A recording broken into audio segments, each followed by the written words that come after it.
Assalamualaikum warahmatullahi wabarakatuh. Today I'm here will present my presentation, a journal midwifery about hyperemesis gravidarum, association with personal and family history of nausea. Okay, let me introduce myself. My name is Aisyah Yunda with absen number 2 from STR Kebidanan or Midwifery, semester 5. Okay, so let's start this presentation. Okay, first, I will talk about the introduction, material and methods, result, and the last is conclusion. Okay, in this introduction, if pregnancy the symptoms are severe and the condition is referred to as hyperemesis gravidarum, by definition, women suffering from hyperemesis gravidarum have nausea and vomiting starting in early pregnancy, inability to eat or drink normally, and symptoms that strongly limit the daily living. Often, these symptoms lead to dehydration and weight loss. Okay, next.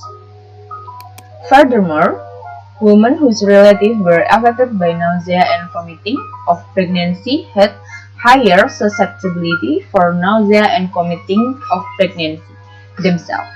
In the present study, we aimed to evaluate the association of personal history of nausea and vomiting of pregnancy in relatives in women diagnosed with hyperemesis gravidarum in a hospital setting. Okay, next.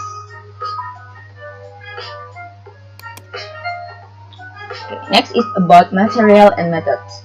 In this journal study was part of a larger hyperemesis gravidarum study evaluating associative factor from hyperemesis gravidarum.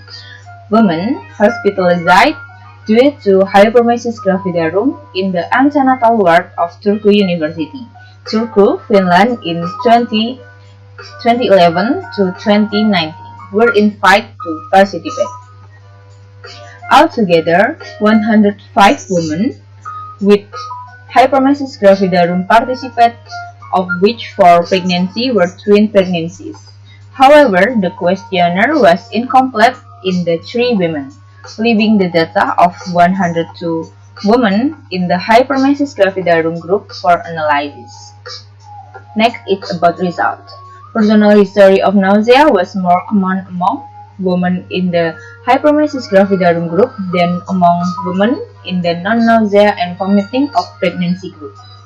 Motion sickness 56.0% equal 51 and migraine 44.6% equal 41 were the most common nausea condition in the hyperemesis gravidarum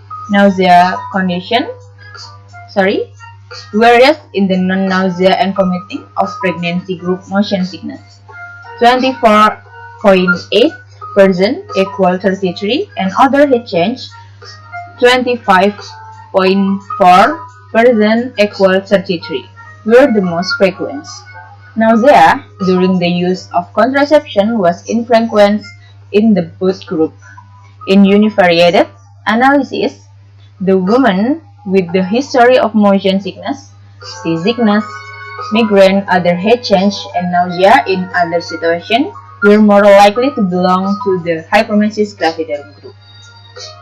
Now, in the result, there's no association between nausea after anesthesia or during the use of contraception and hyperemesis gravidarum were found. After adjusting the result by age, parity, pre-pregnancy, BMI, marital status, and smoking, we found association between hyperemesis gravidarum and motion sickness, seasickness, migraine, and nausea in other situations.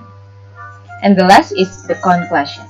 We conclude that hyperemesis gravidarum is likely to stem from various factors, among which personal history of nausea, especially with motion sickness and migraine, are likely.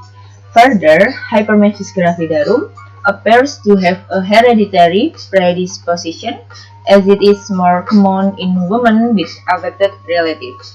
Recognition of risk factor for hyperemesis gravidarum is valuable in pre-pregnancy patient guidance, providing tools for healthcare personnel to better help women. Also, early treatment of nausea and vomiting of pregnancy symptoms is crucial, especially with women susceptible for hyperemesis gravidarum.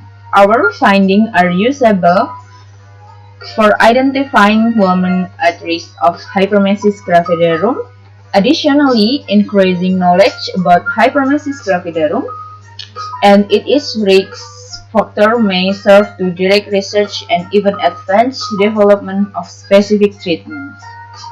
And yeah, sorry.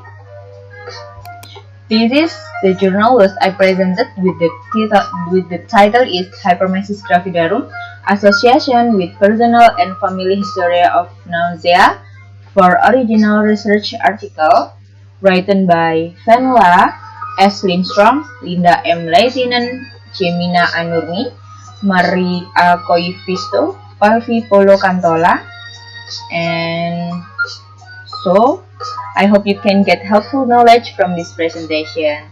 Good luck. Thank you. Wassalamualaikum warahmatullahi wabarakatuh.